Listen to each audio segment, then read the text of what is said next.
everybody doing? Been a while, hasn't it? That seems really, really bright to me. It's been a while since I made a video. I hope you all had a great family gathering. Those of you that are friends with me on Facebook know that I certainly had a very memorable Thanksgiving.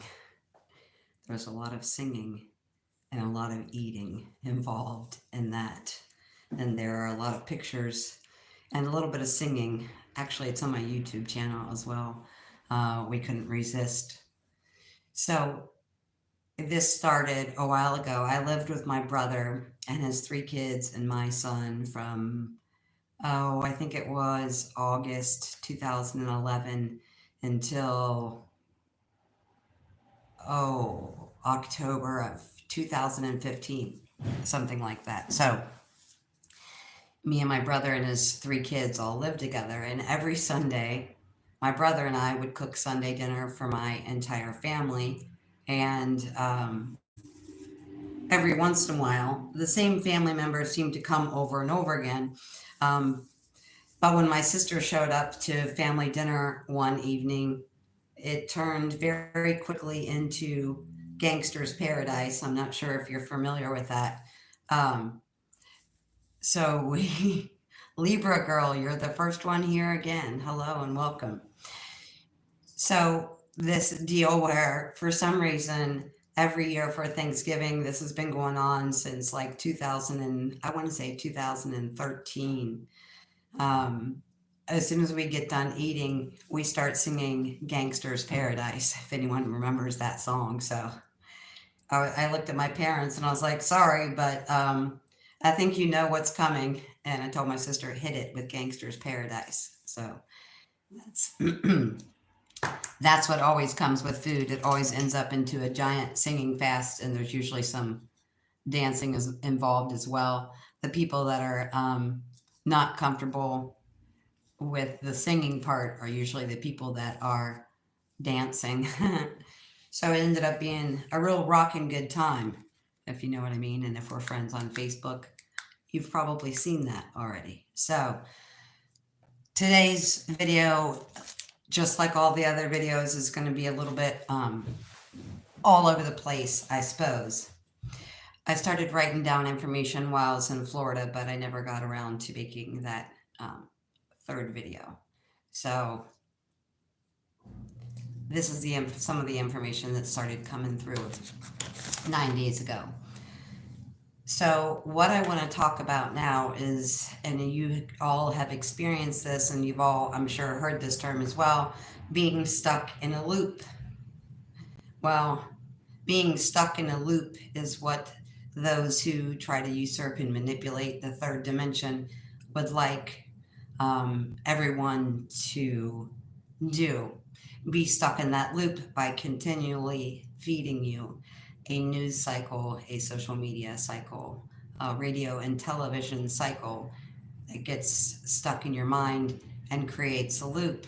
So while they are trying to manipulate and usurp the third dimensional reality and keep you stuck in a loop, creating the same things, making the same mistakes, dealing with the same karma over and over again, we also individually as humans, and we've always been this way, this isn't anything new, but we are a self-fulfilling prophecy. Let me take off my shoes. I don't know why I'm wearing shoes to make a video.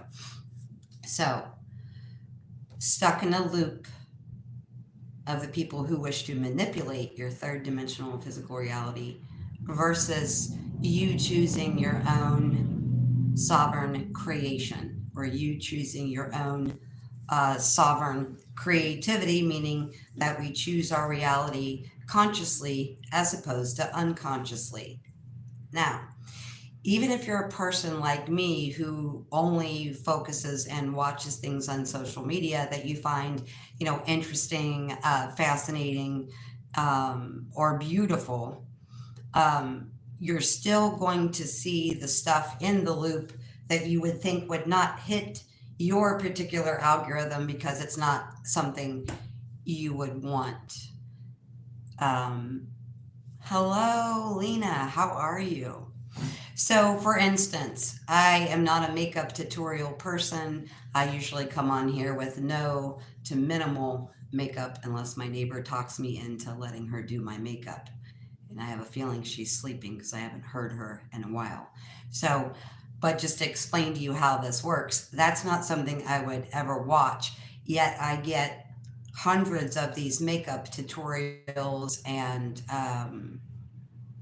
like promoters of products and all this stuff. What's the word I'm looking for? Influencer videos, right? The last thing that I would think would ever show up in my feed, but I'm inundated with influencer videos telling me what clothes to buy, how to put on 14 layers of makeup. And these things are hilarious because every time I watch these, they start the video with their blank canvas, their face, and they end up putting on 20 layers of makeup. And every single time this comes up, the same looping thought comes to my head, like, what does your boyfriend or husband think in the morning when he wakes up and sees you with none of this on? Like, is it a shock because of the shocking transformation?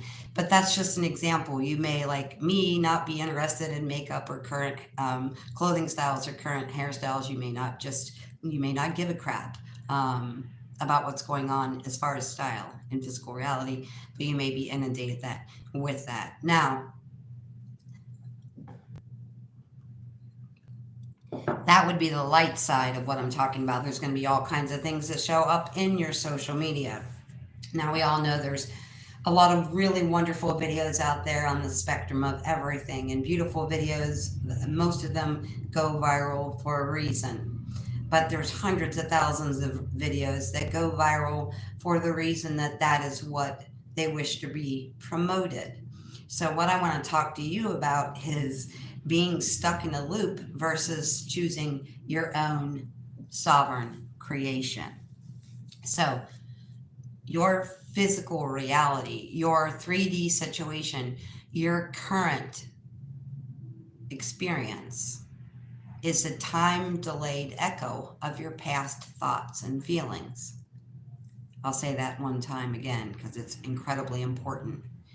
Your physical 3D situation, your current reality experience, is a time delayed echo of the things you thought and felt prior. Now, how fast this works depends on what the speed of your current consciousness is yourself. All right. So, most of us right now are thinking or feeling something and getting out of the car and walking into the store and having it happen, or thinking and feeling something for a couple of days and then watching it unfold in front of your eyes.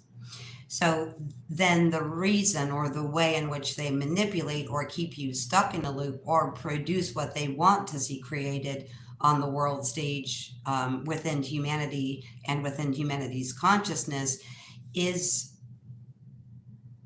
the way they show you things. So movies, news, social media, it's all designed to get you to think and feel what you are being shown. So if I am going on social media, or if I'm going on YouTube to listen to healing hertz frequencies and, David Wilcock videos and things like that, but yet I'm getting things of the opposite spectrum. That's what I mean. You think the majority of the time they're helping you out, right? Like social media platforms are your BFF, right? You're like, I watch this, and they're like suggested for you, and it's it's something that you would never watch, like Semitism or abortion versus non-abortion morality discussions or things that you would never watch because that's what they want to push.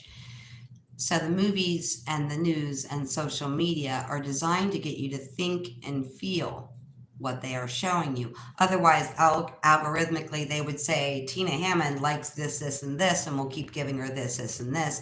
But what they give me is the opposite, and that's the narrative that they wish to create, and that's so that's how they do it, right? So by spoon feeding you a certain narrative, they're first getting you to think about it. And then once you think about it, it passes the brain, right? Um, and then matures to the point where you drop into your feelings about whatever it is, whether it's political, religious, something you disagree with. So, movies, news, and social media are designed to get you to think and feel what they are showing you. That's why you'll see a video, many, many hundreds of videos that have gone viral, and you watch it and you're like, wow, how did that even go viral? Do that many people want to see a shopping mall argument, or a fender bender in the parking lot of Walmart? And the answer is no. The majority of humanity wishes to be peaceful and creative and loving and just live an awesome existence with their friends and family. We are not interested in that. Either way, they keep producing it and they keep pushing it to the top of the feed. And that's because they are in perfect knowing that once I see it, if I will see, with me it doesn't work, because I'll see it and I'll be like, okay, well, there's another thing that I'm not even interested in, I'll scroll past it. But with most people, they will watch it because it comes up, right? If they're scrolling social media, they'll think about it, they'll feel into it. And all you have to do is see something, think about it, and feel into it. That's exactly how we manifest. So they're spoon feeding us a certain narrative to first get us to think about that, then get us to feel into it. And then once we think about it and feel into it, that's when we create it. Because stuck in a loop versus choosing sovereign creation is, all I have to do to create something is to see a picture of it, whether that's in my mind or a magazine or whatever. So I imagine it, I think about it, and I get a feeling about it. And that's all it takes for us to create it. So this is how they get us and keep us stuck in a loop, is by continually pushing things to go viral and pushing things in our feed that the majority of humanity doesn't want to watch. Because I have a friend that says all the time, well, God, people must really be negative and must really be sick and how could, 8 million people watch this? Well, it's because it came up in 7 million people's feeds. There's only 1 million people out there looking for this kind of stuff, right? But they promote it, push it to the top, all of that stuff. Oh, Christina, are you dancing out of your loop? It's nice to see you too. So, stuck in a loop versus choosing sovereign reality. So I don't react to it when I see that stuff. The thing is if you keep seeing it and then once you see it, that they're showing you to you on purpose, and you feel into it, that's when we start creating it. So 3D is a holographic projection, and this is something that we've heard for a really long time. But initially, it didn't make a whole lot of sense to me that 3D is a holographic projection. Like, I get the holographic projection part, but if I'm holographically projecting a sun, a light rain, and then I see a rainbow, if my neighbor is also seeing it, then they're part of that projection or part of that creation. And where I will say this gets a little bit spun out of control, in my own opinion, is where when you experience something and someone will say to you that was 100% your creation. Now, if you're in a farm, 200 acres, living out in the middle of nowhere and dealing with a cat and a dog, I would agree with that. Most of us are not in that scenario, so we're also dealing with our friends and families' creations or holographic projections. We're dealing with the holographic projections of our neighbors, the people in the grocery stores, and everything else. That's why we have been told for so long to use our discernment. Like, did I just create that thing that I witnessed in the grocery store? Because a lot of times we are a witness to something that was not something we created. So the discernment comes in where we can say, okay, I did see that, I did witness that. but I was not part of the creation of that.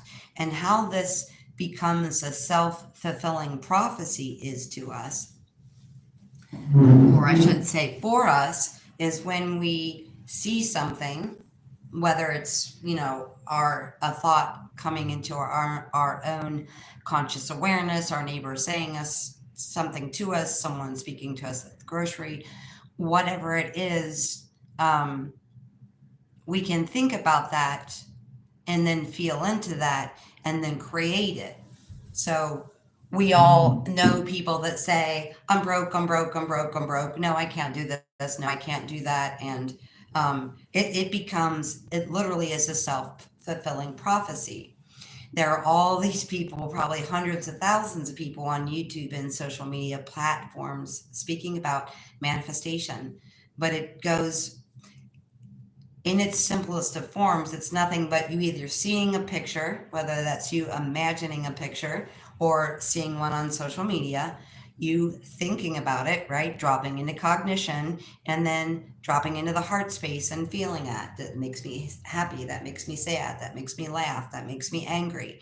And then that's with the manipulation in our three-dimensional time and space reality is how they manipulate our reality. But we also do that to ourselves as well. I'll give you a really, really stupid example of this.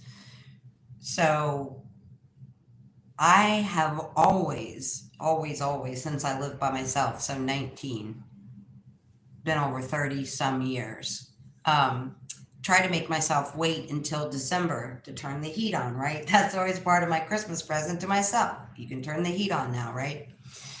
Because growing up a certain way below poverty lines and living that way and constantly working to just barely pay the bills most of my adult existence, like if the heat kicks on in the middle of the night or whenever it is, it's like there's dollar signs in my eyes, right?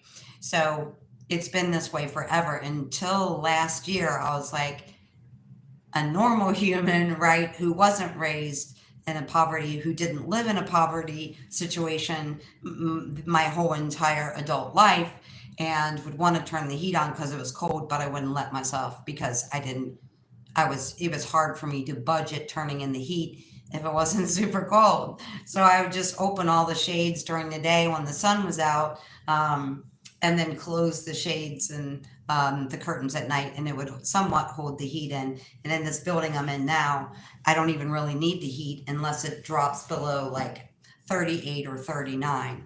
But just for an example, like I was kind of keeping myself stuck in that poverty mindset that it was like every time I could hear the heat kick on, you would, like if it was a cartoon, you would see dollar signs like show up in my eyes, right?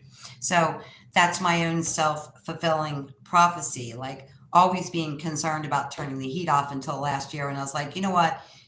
I'm not going to be cold. I'm just going to turn the heat on. And as silly as that sounds, if you've been in that place for 40 years, even the smallest of things are somehow hard to snap out of it. But I've made myself stop him, like, look, you're always going to be concerned about the heat. If you stay stuck in the loop of the heat and the dollar signs in the eyes, then you're always going to stay stuck in that loop. And then it's always going to be a challenge to pay the electric bill. So it's just like, hey, how about this? When it's cold, we turn the heat on. And I'm like that in the summer with the air conditioning as well. A little bit better this year. But you get in those patterns, which is what I'm referring to as a loop, is nothing more than a pattern of what you say to yourself. Oh gosh, it's always been a struggle to pay the gas and electric bill in the winter. So therefore, I don't allow myself to turn on the heat until, Christmas time. Merry Christmas, Tina. You can turn on the heat.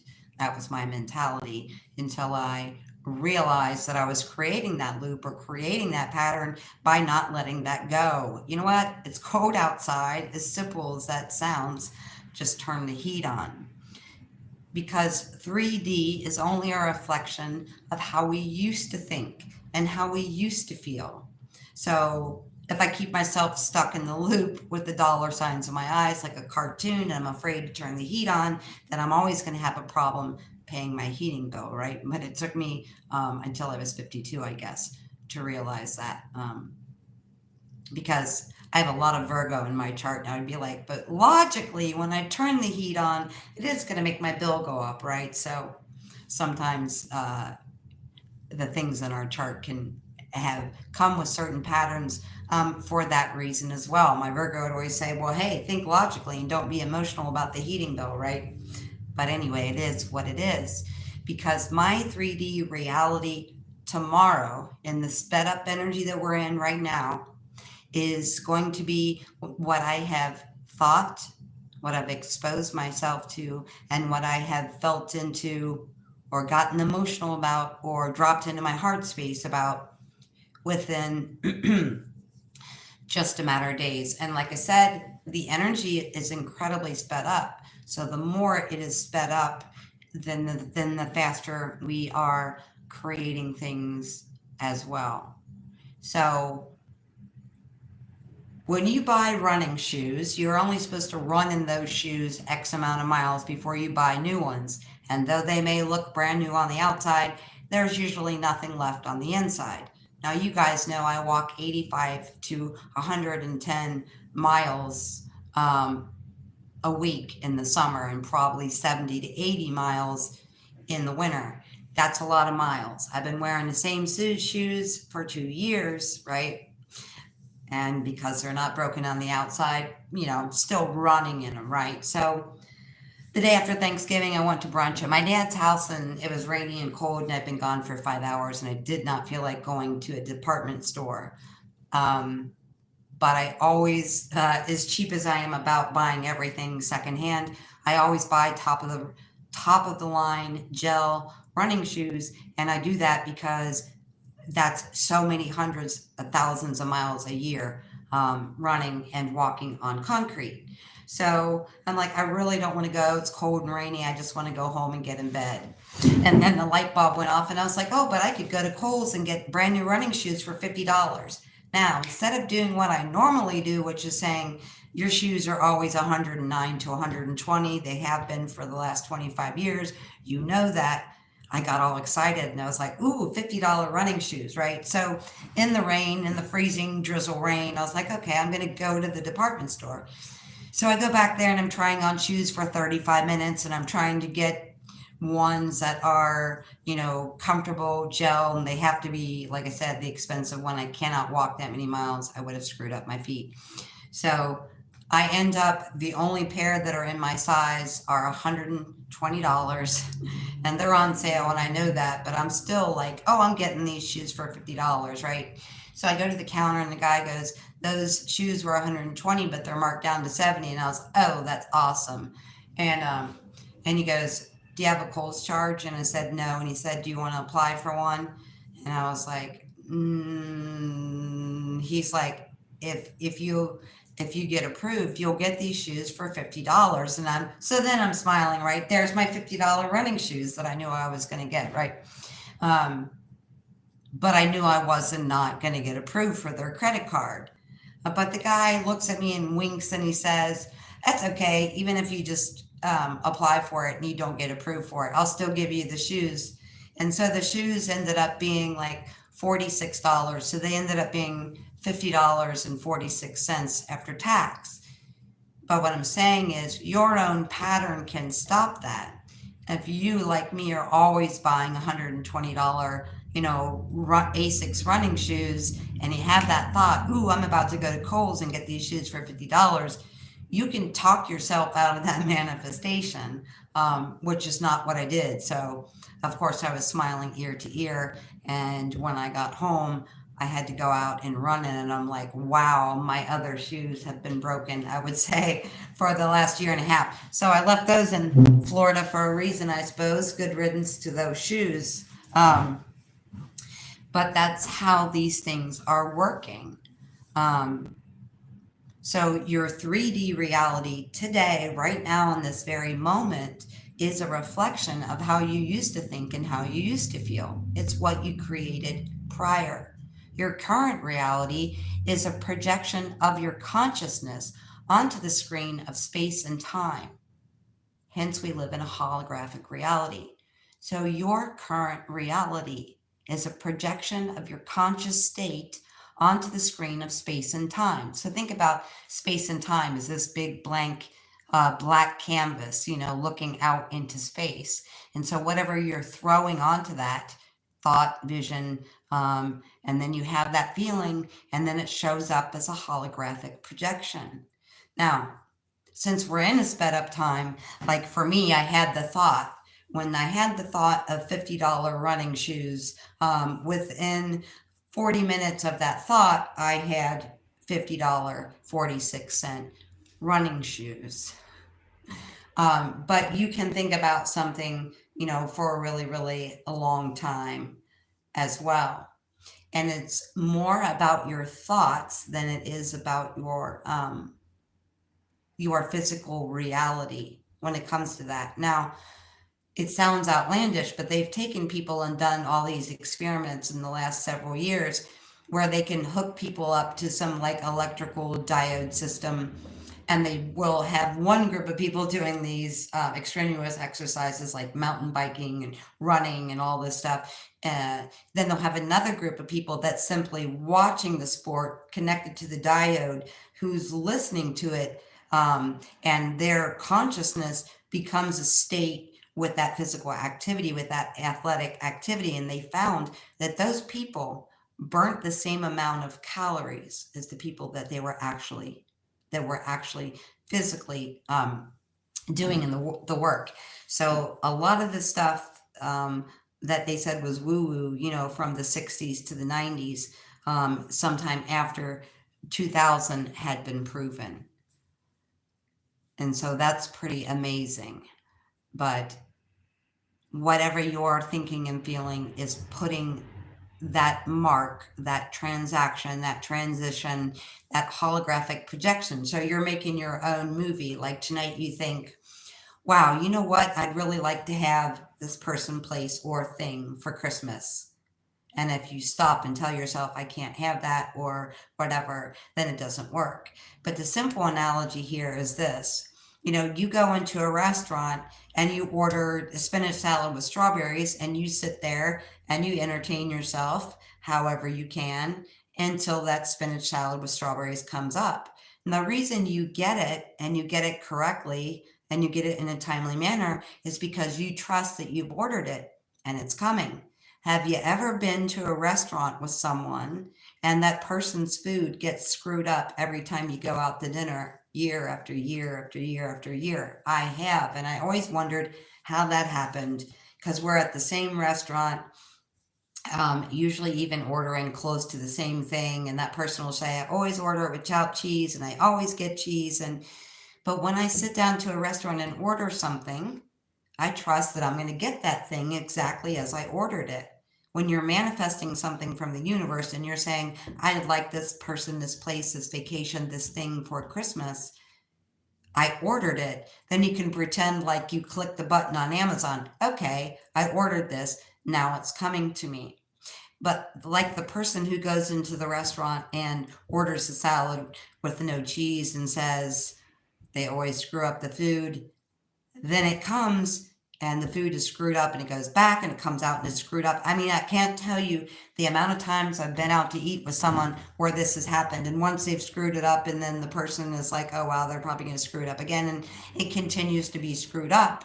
While I can say not more than twice in my whole reality of eating at a restaurant has anything ever been screwed up. That's because I sit down and peacefully order it, and I expect it to come. And so it does. So that is how our play on consciousness works, and that's how we become a self-fulfilling prophecy. Now, when a doctor, a lawyer, your best friend, your parents tell you something, you can say, yeah, okay, I can get that. I see where you're coming from. I understand your perspective or your overview of that. But that's not how this is going to play out for me. But whatever you say about yourself is what you say. Now, a lot of times when I say this to people, like, you shouldn't say you're broke. Well, it's the truth. I am broke. But those words are giving you a spell that you're broken. What you're experiencing cannot change, cannot be fixed, cannot be realigned. And then I've had people say to me, well, then how do I say that? So if someone says, oh, we'll use Taylor Swift concert, for example, probably $1 million tickets. I have no idea, but apparently half the world, except for me, has been to that. Someone asks you if you want to go to the Taylor Swift concert. And what I hear people saying continually is, I'm broke or I could never afford that. Instead of simply saying, I would love to do that next time, but I'm going to have to sit it out this time. You see, you're still saying no, and you're still saying, I would love to, but you're not putting it out. Remember that you are co-creating your reality. Are you, stuck in the agendic, propagandic pattern or loop of what they're showing you? Or are you going to say, oh no, okay, you are showing me this, but I'm not going to put thought and feeling into it. You can see stuff all day long. It's when you put the thought and feeling into what they're showing you, what they're exposing you to, that you actually create it for them. So in a nutshell, and most importantly, your 3D physical situation, your current experience, is a time delayed echo. And right now, I would say most assuredly what you're creating, and you could have had things pop up that you've thought about in the past, but that's the reason I used the gym shoe example, is because every time the energy speeds up, that means our ability to create reality and the time in which it takes to manifest or create reality, conscious or unconscious, is really, really a whole lot shorter than it's ever used to. If you were a person that sat around, as a married person for 2 decades and was like, oh, I know my partner's going to cheat on me and divorce me, that may be something that just now, within the last year or two, popped into your reality because you've put it out there for 2 decades. Well, this person is going to have this behavior and then they're going to leave me, and therefore you created it. So you may know that some of the things that have happened to you in the last couple of years, if you connect to where your state of consciousness has been and what you thought about and how you created that. Now, in the same situation, you could have a friend or family member saying, oh, that person's going to cheat on you, that person's going to leave you. And you could have had a conversation with that friend or family member. But if you never felt into what they were saying about that person cheating on you, divorcing you, whatever, it's not going to happen. You see, you can't just see something, think something, or be exposed to the news or social media and create it. You have to conjure up the emotional side. That is the part where we come into manifestation. 3333. Wow. That's the first time I've looked up this entire time. It'd be 3333. There's a great purification that's happening right now. It's an introspective way through of what's going on. The amount of energies, situations, things that have flip-flopped in just the last 2.5 to 3 weeks are astronomical. I'm sure many of your videos will come from this. I'm trying to stop being like David Wilcock and making 5-hour videos. And that in itself even is probably a subject for another video. But there is a purification process, and you are the key to the way through it. Your DNA is acting, reacting, enacting, and what is the correct word? In this multi-dimensional way, ping-ponging back and forth between your thoughts, your feelings, and your creation, and how long it takes you to download, upgrade, assimilate to something that's come in. I have been remote viewing the sun since about 2012, I think maybe 2011.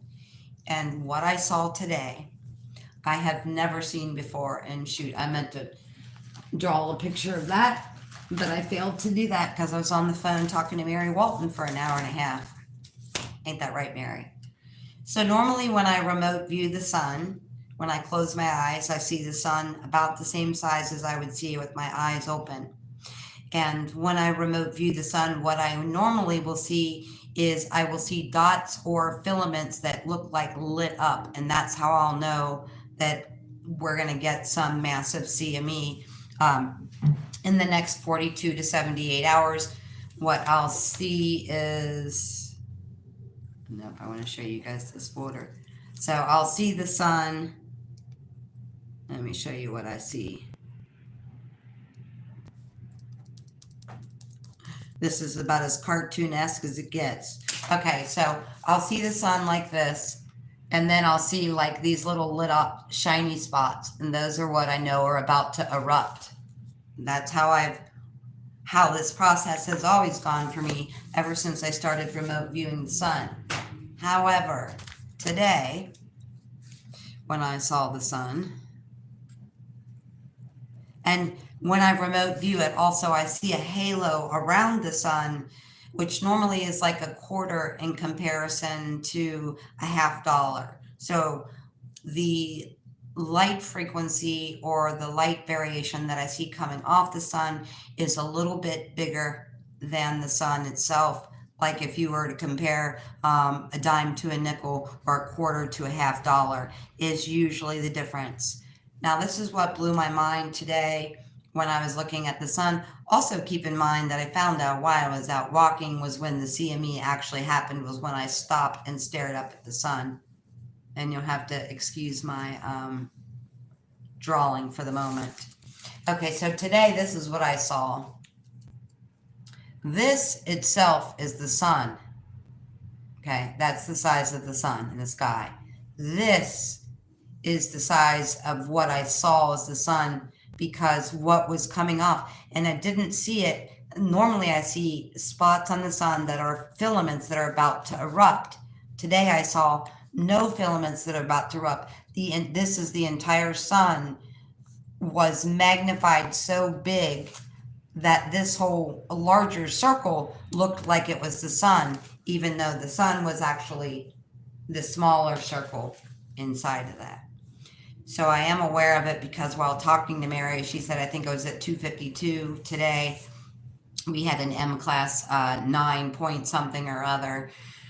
So that doesn't surprise me because it was, I think it was about 20-30 minutes into my walk that I stopped, and I didn't remote view the sun until I was probably closer to around 3:30 today. So we've had a lot of solar activity, but I can say, so it's been almost 12 years of me doing solar remote view, and I have never, ever seen the sun's, I guess, halo, for lack of a better word, be that much larger than the sun, and also not looking at a couple of dots, what look like black dots to me that are about to erupt. It looked like a full solar eruption. Now, also, I had made a video around October 4th or 5th saying that there was going to be some really big, huge astronomical solar stuff that I have not ever predicted. And then we had one on October 19th, which they said let off 30 years of solar emissions in a matter of a millisecond. Okay, so that was Act 1. This is Act 2.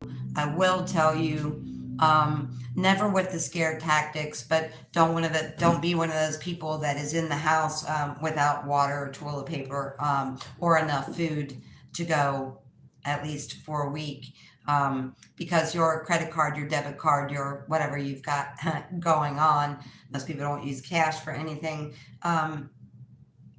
In the event of what I'm seeing, your debit card, your credit card, whatever would not even work. Okay, so if there's no connection to the chip reader to satellite or underground or however they really do it, I don't even know. You're not going to be able to make that connection. You're not going to be able to pay for that. And I know these are things that we've heard for a really long time, but we are definitely seeing an amplification and a change within our son. A lot of the information that we get, we know is not the truth, the whole truth, and nothing but the truth, especially from news and social media outlets. At the same time, if they are admitting on October 19th that we had 3 solar cycles worth of solar emission in a millisecond, then for sure they're downplaying that as well. I made a separate video about that, so no need to go into it. I'm just saying I have never seen the entire sun be a halo that looks like it's 100 times larger than the sun. When I remote view the sun, it always has a halo, but it's nothing like this. This is a time of purification. That solar energy is what is purifying the frequency of the atmosphere in which we reside.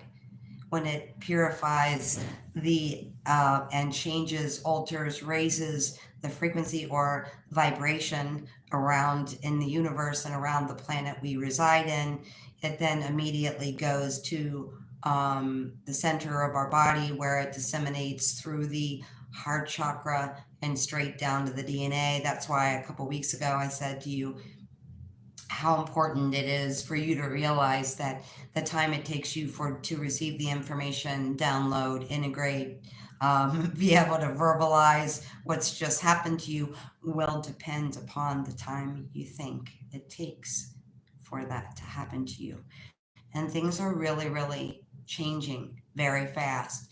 And I want to share an experience with you that I had recently.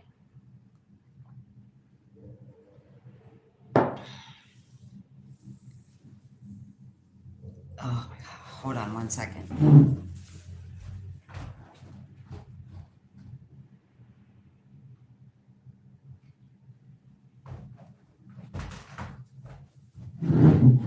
Speaking of not turning the heat on, I turned it up to 70 and now I'm sweating in here. Not used to that. I've got a couple layers on. So anyway, I don't ever discuss with people being a psychic medium. A psychic, yes. Psychic medium, no. I don't do it for work. I don't offer any of these services. And in saying that, also around the time I started solar remote viewing, I started speaking to people on the other side. Now, I'm not like trying to have conversations, with Elvis or Michael Jackson or anything.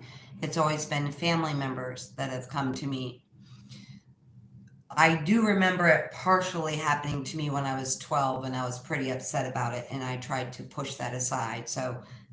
But it came back later in my life. So the experience is, first I've had a premonition that the person is going to die shortly before they die. But after the fact, it's usually a couple days to within a week when that person shows up. Now, I don't know why that person shows up initially, okay?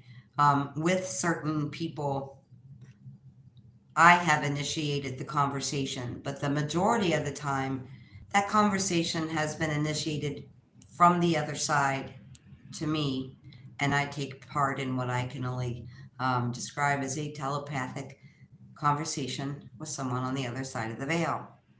Now, this has happened with almost every single person that's passed away in my family in 12 years.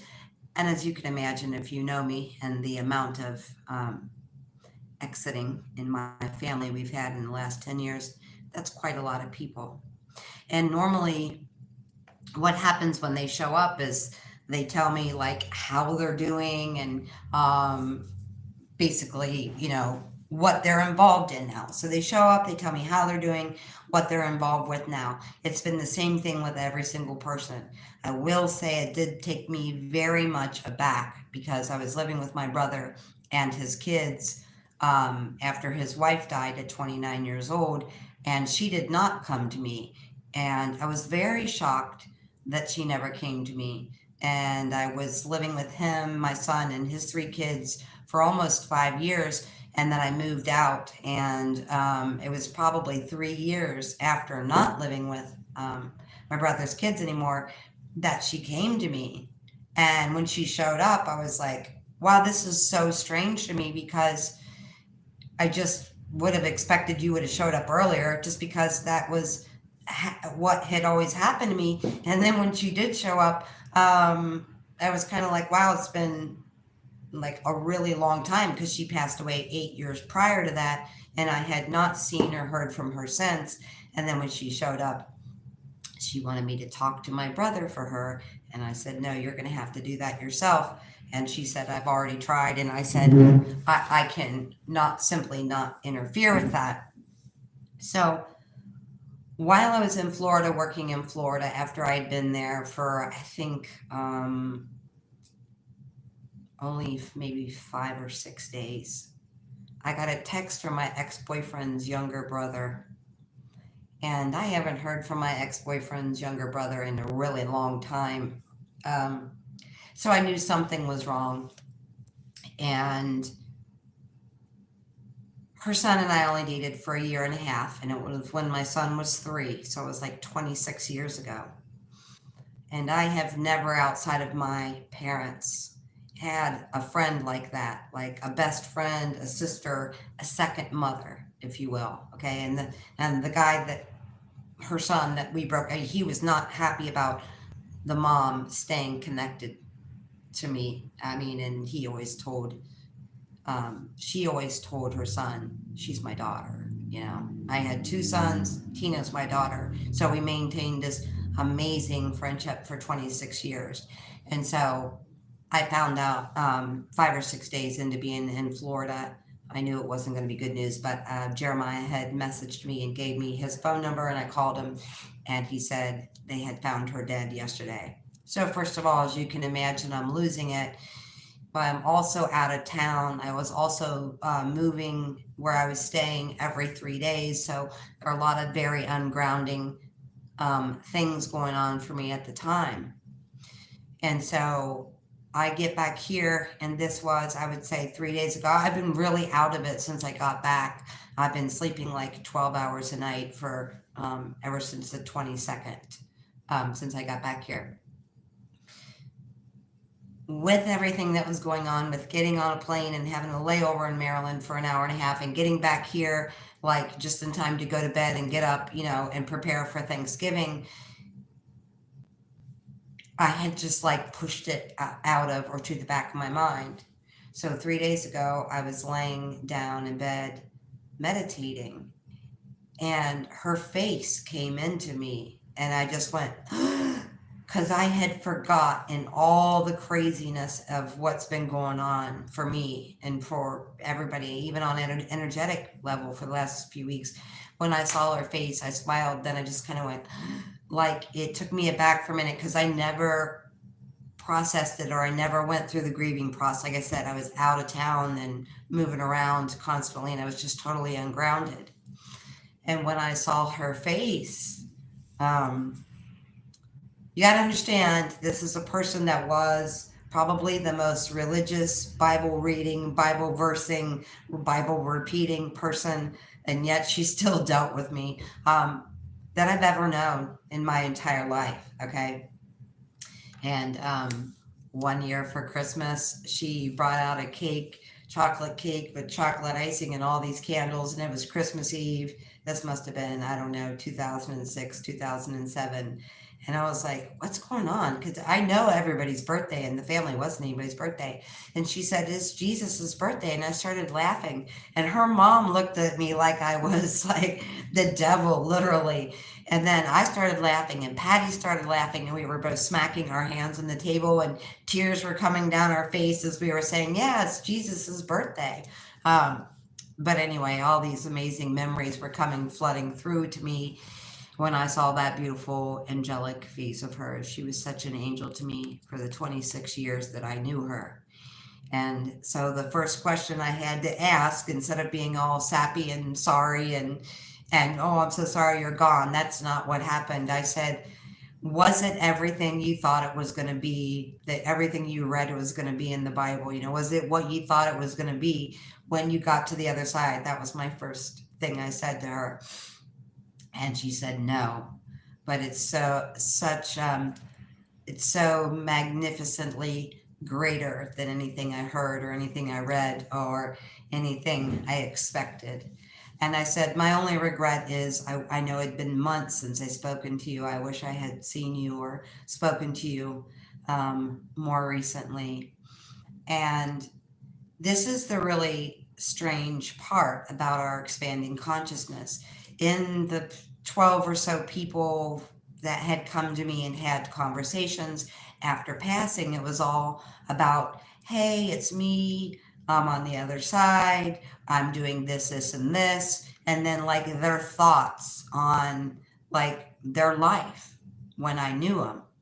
So I've never had someone interact, look at, or see my own physical reality. So I asked her, is it everything, you thought it was going to be? And she says, no, it's more magnificent. And I said, I wish I would have talked to you or seen you more recently. And she said, you're never alone. And, I thought she meant she would always be with me. And I said, I know you're always with me. And she smiled and she said, because that's not what she meant.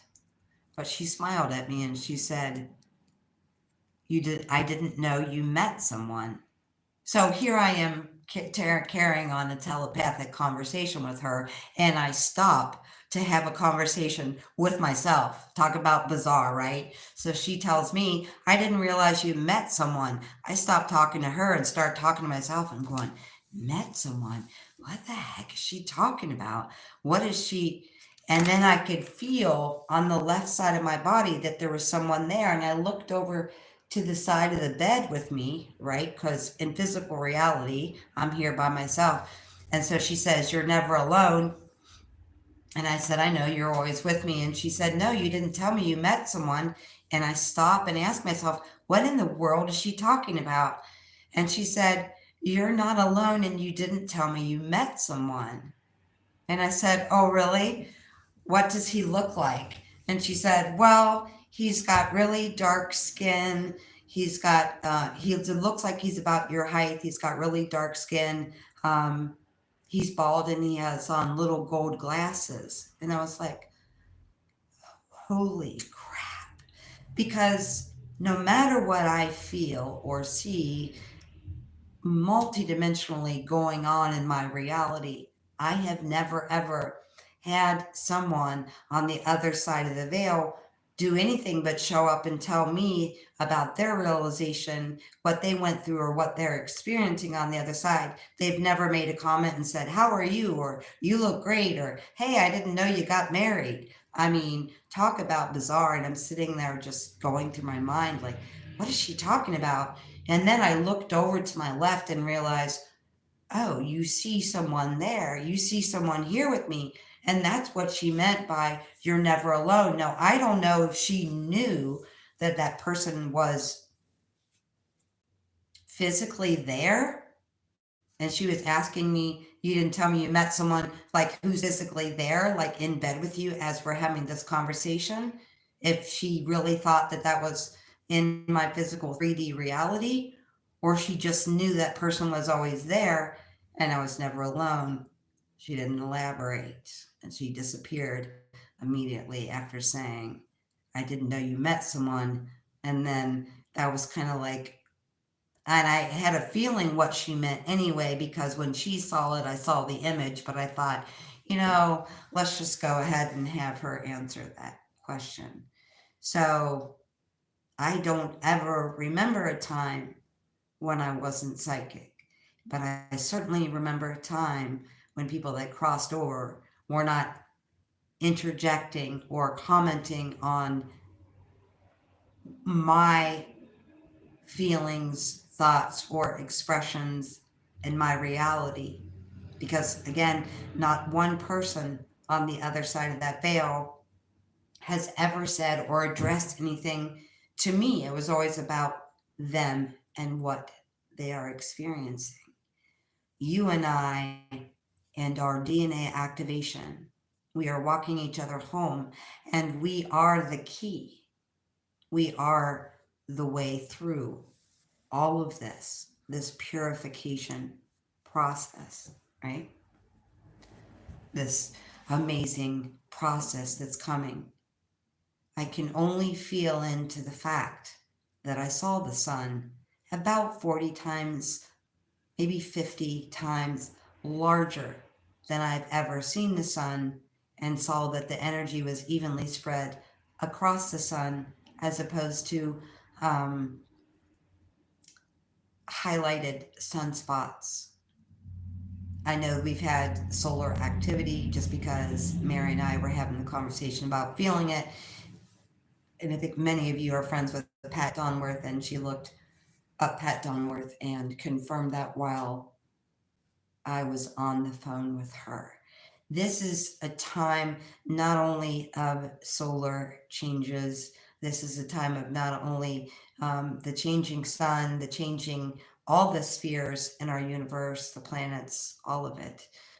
It's also a time of great change individually for us, as far as our careers, as far as our missions, as far as our family, as far as our geographical locations. There are a ton of things that are ending right now, and it can be really easy, I know, especially after dealing most recently with Patty's death, that those things can be sad and they can be hard, especially when it's any situation that we've gotten used to or had for a long time. With ease and grace, as much as we can as an angel in a human body, having a physical experience, but being this angelic light being, it's hard because that pattern of manipulation, that pattern of the loop, the pattern of self-fulfilling prophecy can easily have us saying, well, this thing is over. And so that means a part of me is over and a part of me is gone, but it's only happening so that there can be further conscious expansion in your choices, in your future direction, in your future jobs, in your geographical locations, in your future relationships. All of that. And it is what we make of it, and it is what we think of it. And I know that that's something that the people on the first wave have been hearing and experiencing for a really long time, and we understand that. But it's so easy to see our own pattern, like I was, saying, with me and turning the heat on every year and experiencing that same stupid endeavor, with turning the heat on or not turning the heat on Christmas week. So when we recognize those things, these activations and all of the stuff that's going on, it happens a whole heck of a lot faster if we're just saying, yes, it is an activation. Yes, my DNA is upgraded. Yes, my consciousness is expanding. And it's hard for us because humans are so cerebral to not say, I wonder how long I'll be tired, or I wonder when I'll be completely healed, or I wonder when this relationship will shift, or I wonder when the information part of this DNA upgrade will come, and the dizziness and the not wanting to eat or wanting to eat everything that's nailed down, or whatever you're experiencing, like how long is that part of it going to last? It's hard in the monkey mind. It's hard with human consciousness to say the shutting of this door, the closing of this chapter, the ending of this thing is not sadness, but it's a new beginning. It's an expanded consciousness. And, when we see a rose bush, we can think about how sharp the thorns are, or we can gently touch the plant, close our eyes, and smell the roses. It's always a choice. And even that's every little simple thing, whether I see the rose bush and think that could be really painful to touch, or whether I close my eyes and smell it, which you know is always what I do. Um, the amount of people that recognize me in this neighborhood for that, but never say anything very graciously, is astronomical. But every time we have a thought about anything, we think like that, we are totally creating reality. But when we let go and say, this person, place, or thing didn't work for me, it's okay, something new, something else, something different, something expansive is coming in, that's when the real change happens, when we can accept this person is gone, or this situation is gone, or this job is gone, or whatever pattern, thought, behavior, emotion that we had is gone. The key is knowing that something much more expanded, much more graceful, much more beautiful, and much more fitting for you and I will show up when we accept the fact that one door closes so that another door can open. It's something we've heard forever, and it's such an easy concept, right? But it's hard when people die or when situations end. To think about it that way. But remember, they are trying to manipulate our reality in every second. Every in-breath of our reality, they are trying to manipulate and alter in every single way they can. And you can see it all day long. But if you don't let it put pictures in your head and then conjure up an emotion, we will not create their timeline. And that's what's happened. That's why we are now on our own timeline. And I got to tell you guys this really quickly before I'm on here for 3 hours. I knew this was going to happen because it's been a while. I have been trying to watch the latest David Wilcock video for 9 days. Now, your personal feelings, thoughts on David Wilcock don't really matter to me. You know I have my own because, you know, I think it was about 9 months ago, maybe a year ago, that I made a video called, Is it the real David Wilcock or a clone? Because he was missing for a very long time. And twice. First time in the end of 2016, and then again about a year ago, right before I made that video, I was asked to reach out and get a hold of David Wilcock, okay? Many of you have jokingly called him my boyfriend for years, and I'm not sure why, but I think I realized why the other day. So he has a very calming effect on me, and then usually if I'm having insomnia, I will put David Wilcock on. Pre him being abducted, it's not the word, whatever it was, there was a long period of time when he was missing, when the essence of him was missing, and I knew that, and I couldn't watch him and I couldn't listen to him. But he's back. He's been back for a while. So I was trying to watch this video and I kept falling asleep and then waking up and falling asleep and waking up and falling asleep and waking up. I still have yet to make it through that whole video. What I found very interesting was the fact that the things I've been making videos about in the last year and a half were all things that came out of his mouth, some of which he said he's never spoken about before, some of which he said came from the Law of One and Ra, channel messages from 1981, some of which come from the 1996 Archangel Michael prophecies that he was given but didn't decide to go back to until the time that he was taken. And if you haven't seen that video, go back to that. Is it the real David Wilcock or a clone? Because I don't want to go back into that. But in the time he was missing, and in the time I was asked to give him a message twice, it was about turning into himself and not getting lost into, well, the message that came through in 2016 was not getting lost in the external things that were going to try to distract him. Now, I don't want to upset anybody's apple cart here, but a lot of times, anybody that experiences the kind of visions, psychic stuff that I do, right? Even though I'm a really, really small platform, David Wilcock has had the same kind of life that I've had, but he's on a really mega platform, okay? So certain people in certain situations were sent into his life to distract him. And so the first message, I laughed. I was like, how am I going to, whatever. So what I ended up doing was I messaged him on Messenger. Obviously, he never responded. Doesn't matter. I was asked to do something and I did it. The second time was when he was taken, and then they were holographically projecting him back and doing videos, and he came into my room and threw himself in the garbage can, and he knew he had been taken. And that was the hardest video I had to make because I really felt like a crazy person.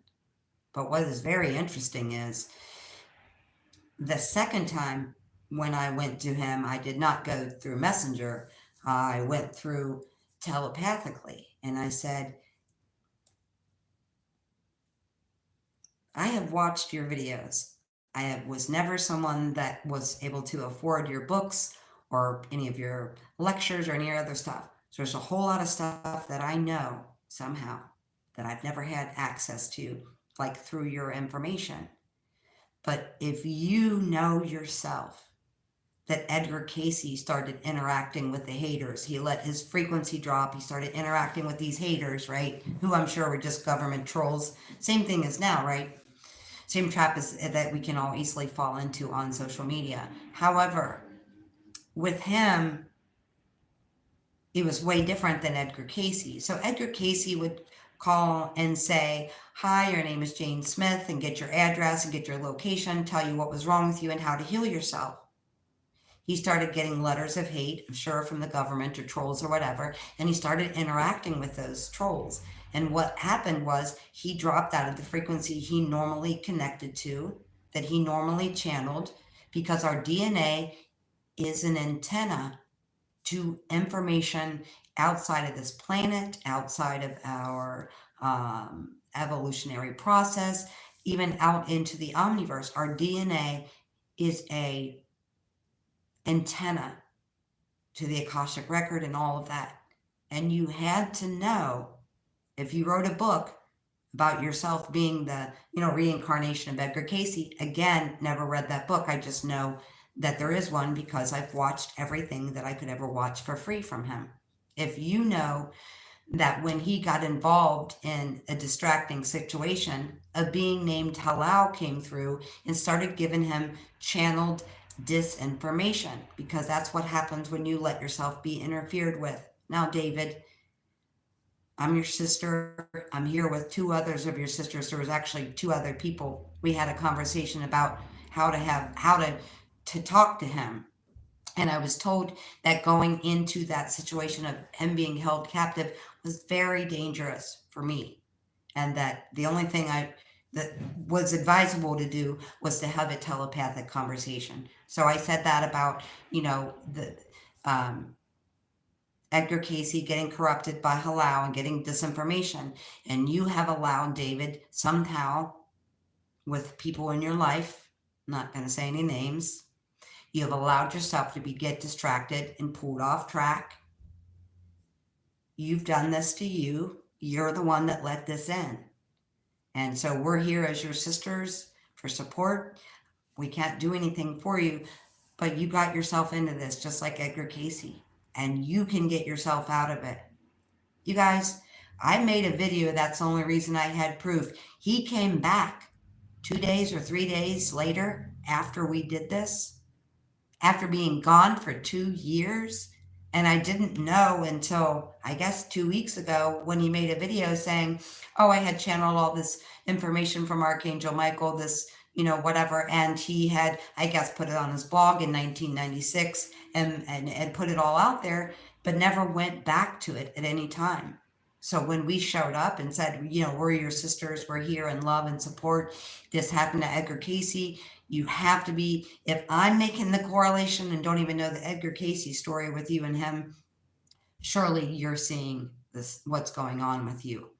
You got yourself into this, and now you got to get yourself out of this. And he came back 2 days later. The mind-blowing thing was, after me trying to watch this video on and off for 9 days and constantly falling asleep, I woke up to him talking about the alien evacuation plan.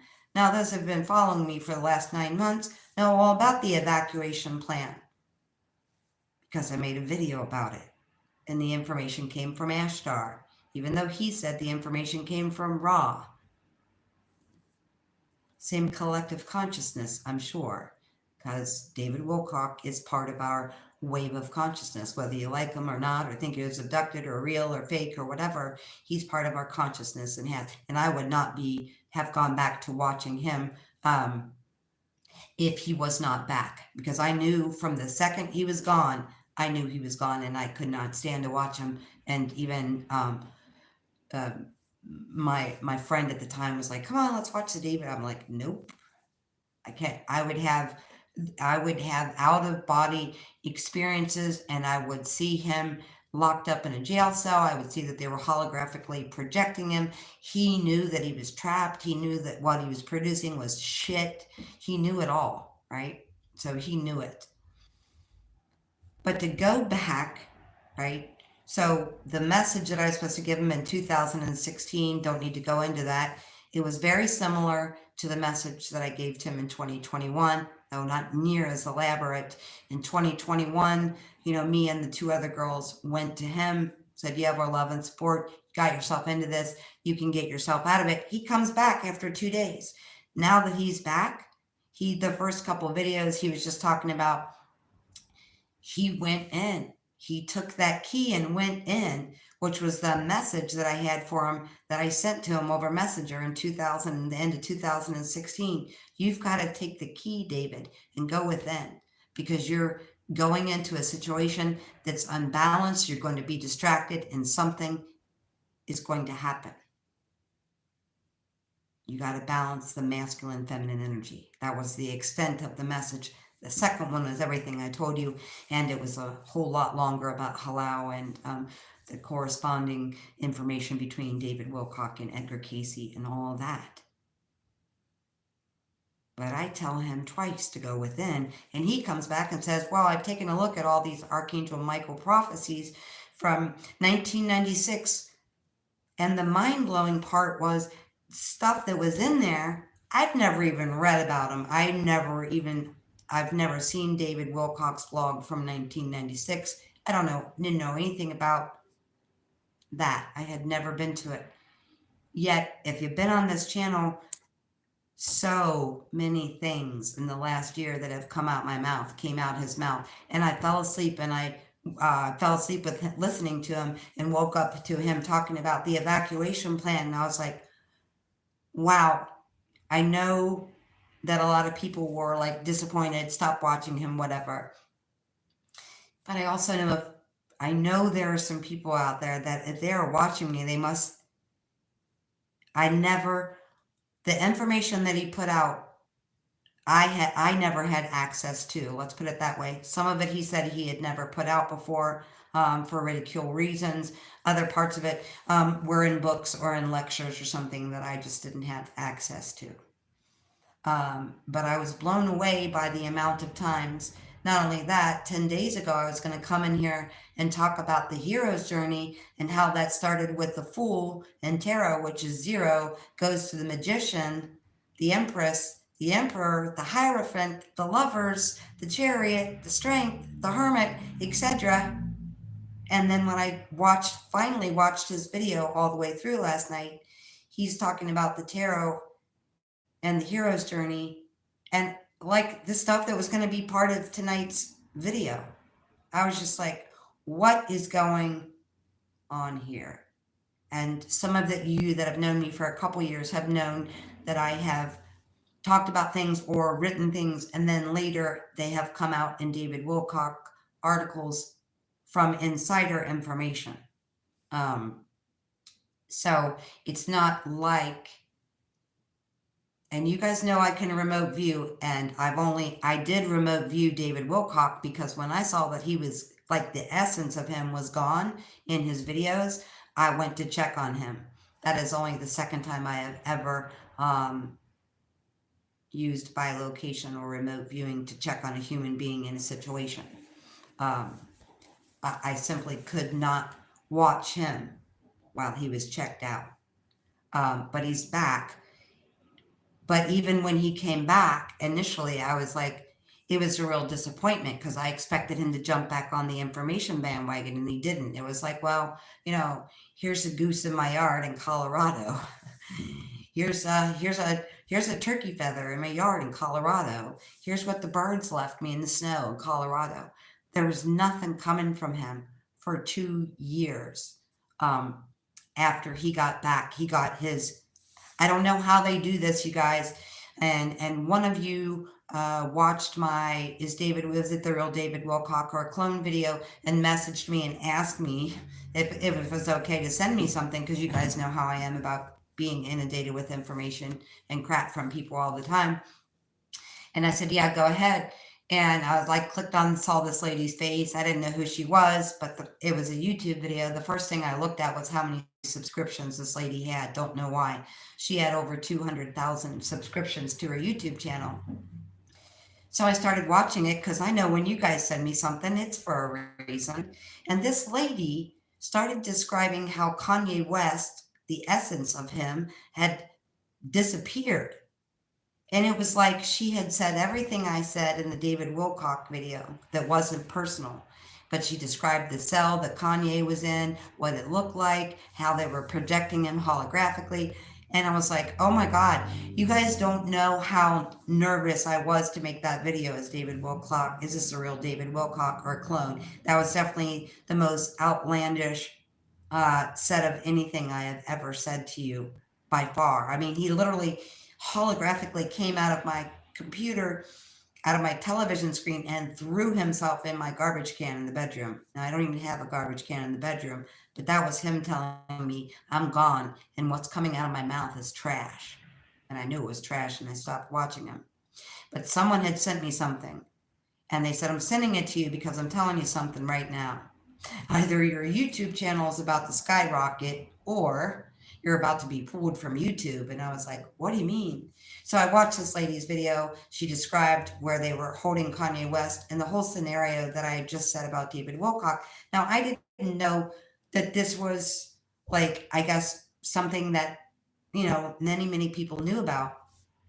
I certainly did not know about this, right? All I know is he's gone. He's being held somewhere against his will, and they're holographically somehow producing videos using his voice. And you guys know I'm not tech savvy. I can barely run this channel. So how they were doing any of that is beyond me. All I know is that I saw him in a cell, in a concrete cell with nothing but what looked almost like a baby bed. No water, no nothing, holding him. Exact same way this lady said about Kanye West. And I felt very relieved because, this person was talking about Kanye and the astrology of his birth chart and how she, this craziness kind of went along with his birth chart and all of that.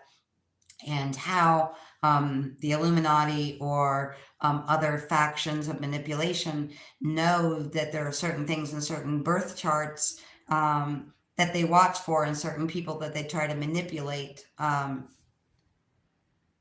because of what they are capable of doing, partially because they recognize their light resonance from a distance from planet Earth. They can see that, like you could see a street lamp from Google Earth.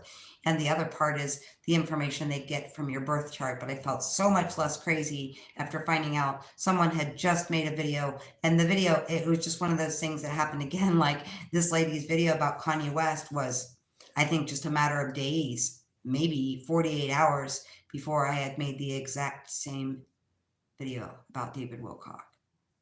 So that was a total trip for him to come back, be back for 2 years with, turkey videos and moose tracks in his yard. And then say that, hey, I took the key, I went within, and when I did that, I went back to Archangel Michael and look what I found.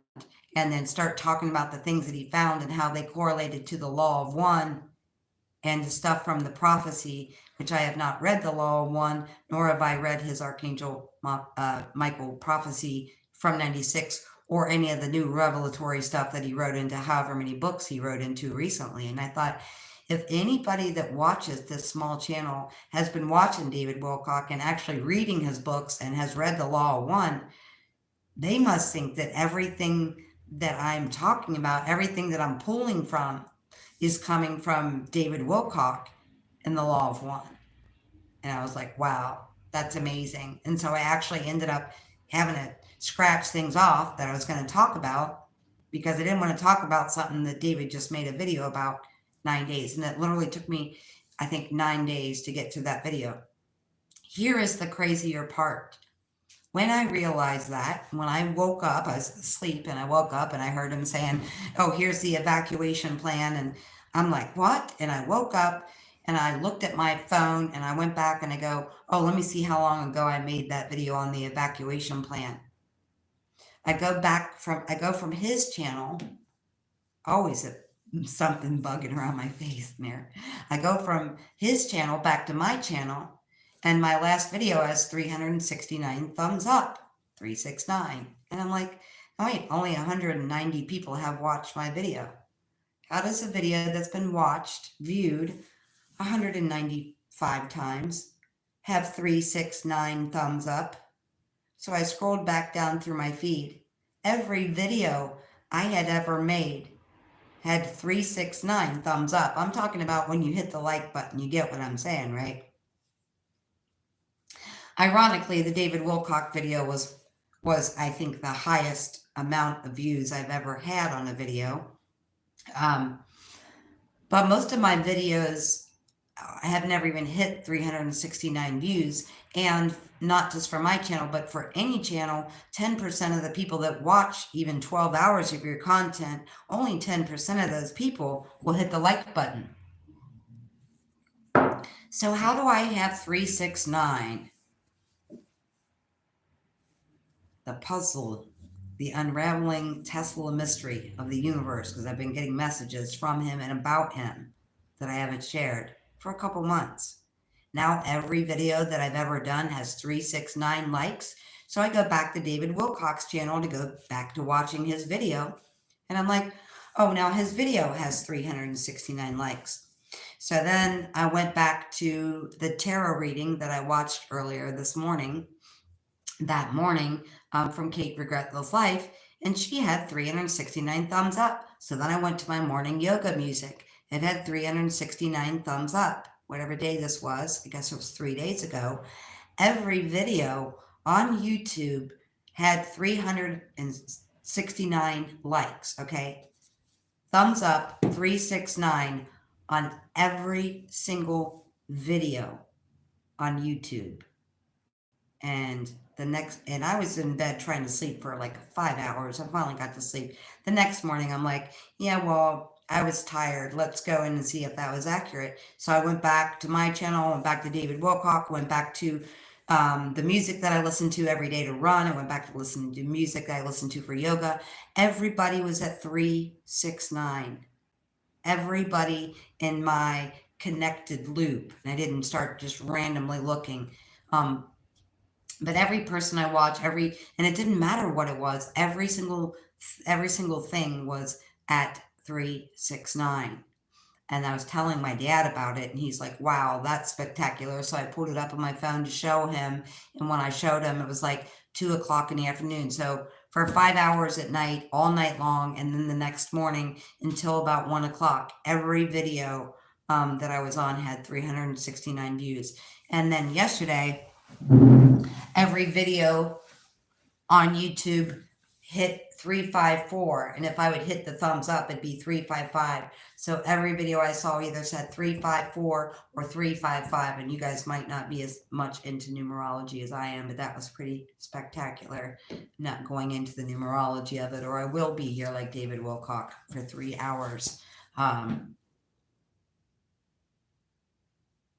It was very, almost, not in a bad way, but kind of startling. Like, it sounds like I'm reading there, and there's nothing wrong with it. There's lots of people on the internet that read and study other people's information and explain it, or put the pieces together. There's lots of people that do that and make a living doing that, and I don't even see anything wrong with that. But whenever I'm talking about something and I'll say, well, this came from, this tarot channel, or I heard David Wilcock say this, or I heard Corey Good say this. I would never like have a channel and say, here's 2 years of my information.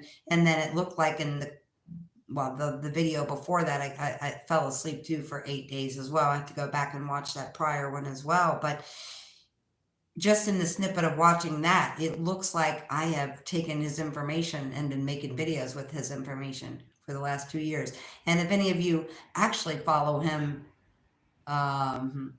more astutely, I'll say, than me, and you have his books and you've read his books and done his lectures and all of that stuff, you're probably seeing a pretty astounding connection that I was really not that aware of. I was aware of it in some aspects because initially, and gosh, this was, I think, 2018 or 2019, I had experienced something way out there. And I had called my friend Herman in California, and I was like telling him I was on the floor stretching to run, and I had seen this Stargate, and I saw that Earth was being held in place and stopped from the ascension path, or the ascension path was being slowed down. And I was like, what's going on? Let's not be slowing down the ascension path. And then this group came forward to me and told me who they were, and they started talking to me about the reason they were holding us back.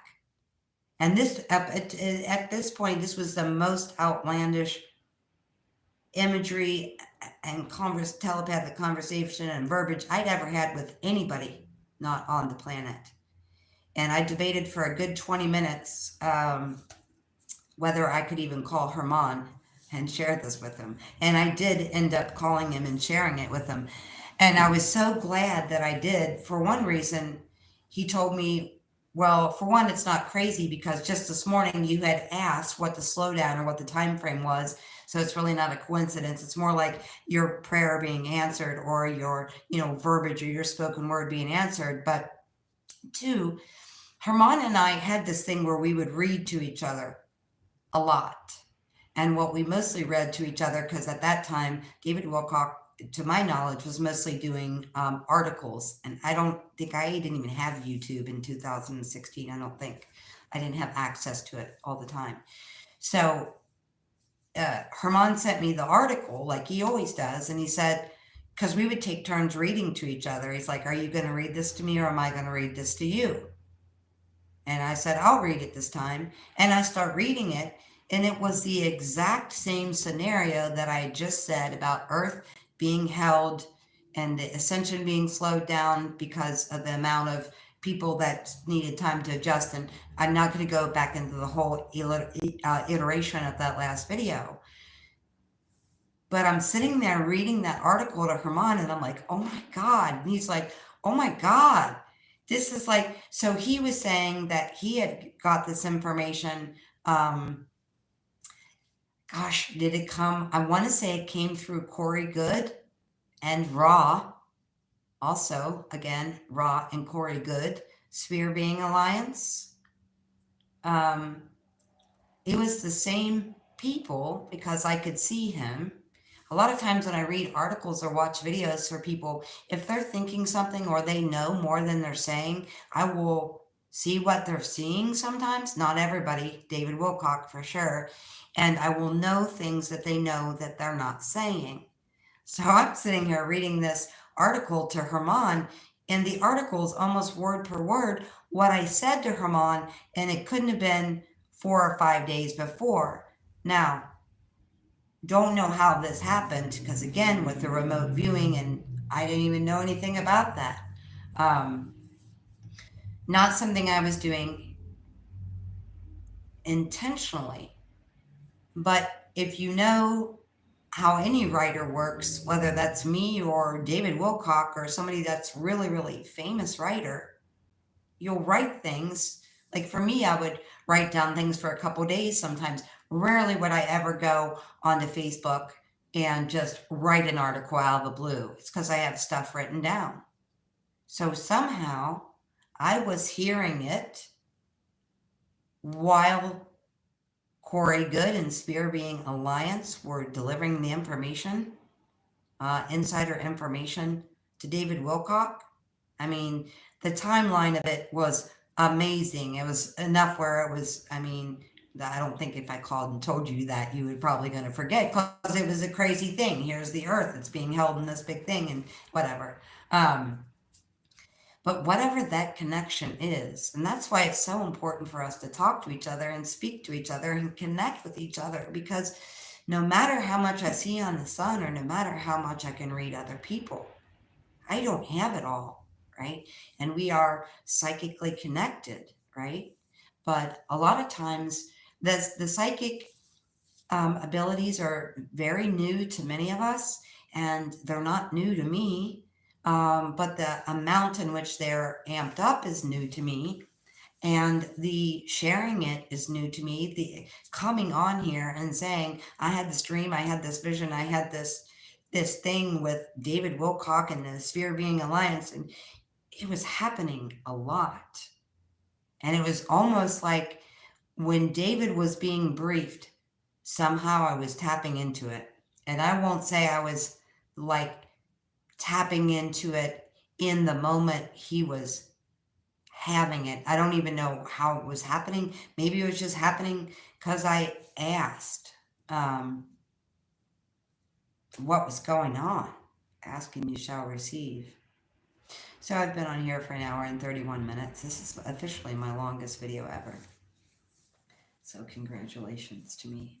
Hello, David and Queen Star Sophia, who joined us. I don't know if you guys joined at the last moment, or I was just talking and not paying attention.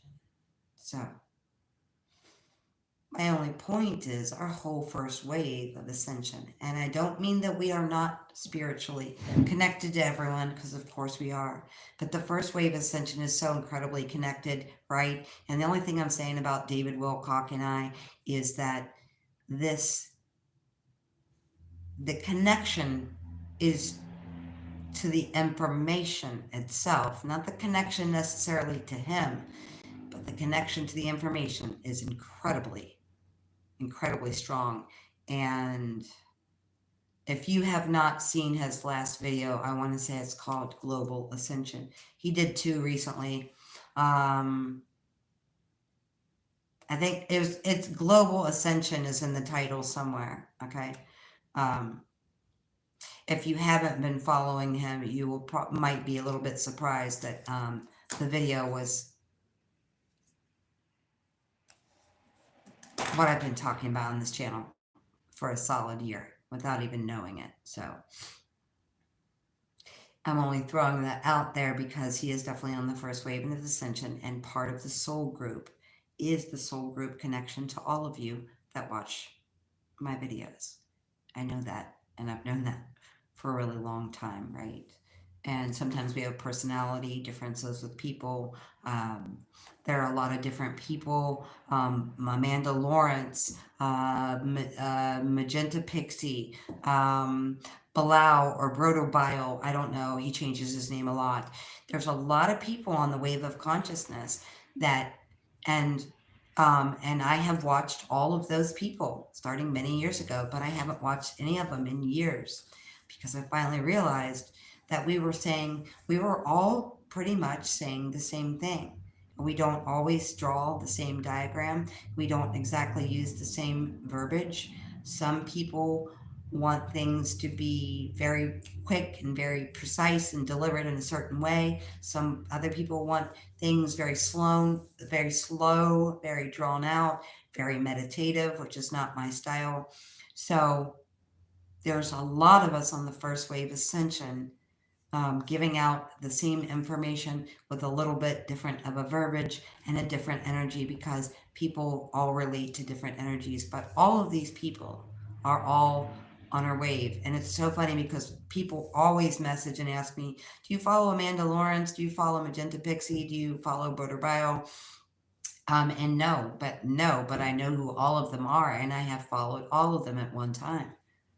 So, yes. Nice to see you. I will be getting on here more often. Lot going on, and I was working in Florida and kind of pushed off my processing of Patty's death. So I had to deal with that when I got home, and I was going to make a video, you know, the night I got home. That didn't happen. Thanksgiving, it didn't happen. And I basically slept for 3 days. So, and having lots of crazy out there dreams, including a dream last night where me and my partner, the other half of me, met David Wilcock in person. So that was interesting. And my other half says, we're such huge fans of your work. And he shook hands with David Wilcock, and then I shook hands with David Wilcock. And then my partner smiled and said, oh, yes, this is my wife, Tina. Like, I want to make sure that the handshake doesn't linger too long, because he knows and has always known the connection to David Wilcock. And I actually suspect that he knew the strength of the connection before I did, because he made a very, very strange comment to me one time about David and I having dental work on the same day, or within days of each other or something. But I wasn't connecting the dots. But this person is a person that has read every book of David Wilcock's. So he's probably, who knows? I don't care what people think, but I thought it was really interesting that the person that Patty saw that was here with me from the other side of the veil saying, oh no, why didn't you didn't tell me you met someone. Well, he's right there, and then describes him to me. He's the same person that showed up in the dream last night when I met David Wilcock, and we were saying, wow, with so much gratitude for all your work, and for all your efforts. And then, by the way, this is my wife, so funny how this stuff works out. No, I'm not saying that I'm married. No, I'm not even saying that in physical reality that he's here, because he's not. But apparently Patty could see from the other side of the veil what I can only feel sometimes. Okay. Before I'm here for an hour and 40 minutes, just know that you yourself are the key to your ascension. You yourself are within your DNA, you are the antenna to the Akashic record, to everything that's ever happened, everything that's ever been created, and everything that can be created will be created. You are the key. You are your own way through, and you are your own way to put your life in motion and spend your life through this purification process. It has not been an easy process. That much we know for sure. So thank you for being here. Thank you, Stacy. That's very sweet of you. Yes, she was the second mom to me, and had been for 26 years. I loved her dearly. So I know there's a couple people that Kat and Stacy and Susan that jumped on at the last minute. I don't know if any of you guys are David Wilcock fans, but there's a video he did about within the last 9 days called something Global Ascension. I know that really clears it up, but it's got Global Ascension in the title. Definitely check that out. It's about the same length as this video. So thank you for being here, and much love to you. All right, till next time. I love you.